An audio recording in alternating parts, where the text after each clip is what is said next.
যদি মুরগিওয়ালাকে না ছাড়ি, যদি আমি গরুর মাংস বিক্রেতাকে না ছাড়ি, আপনি স্বর্ণ বিক্রি করেন, ডায়মন্ড বিক্রি করেন, আপনাকে কি ছাড়া যাবে? আমি কিন্তু বেশি কিছু বোঝার কিছু নাই, আপনার কাছ থেকে জানার কিছু নাই আমার। আপনার দৃশ্যমান দেখা যাচ্ছে মেশিন ডেট এক্সপায়ার হয়েছে, আপনার ভেরিফিকেশন প্লিজ আমাকে বলতে দেন। আপনার আমি আইনের বাইরে কিছু বলতে পারবো না আপনাকে, পারবো? আমার ক্ষমতা আছে, আমি কি বলবো আপনাকে যে আপনি এটা ব্যবহার করতে থাকেন যতক্ষণ না ওনারা ভেরিফাই করে? এটা বলার কি আমার সুযোগ আছে কিনা এটুকু বলেন।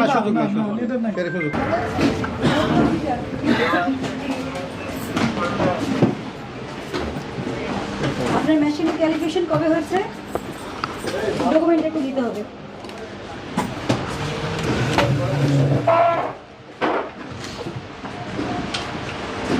এইখানে কিন্তু ডেট চলে গেছে। হ্যাঁ, জমা দিয়েছি। ডেট চলে গেছে। এখন আসে না। কি জমা দিয়েছেন?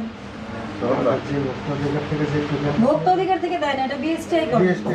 হ্যাঁ, আপনার ডেট চলে গেছে। এখন আপনি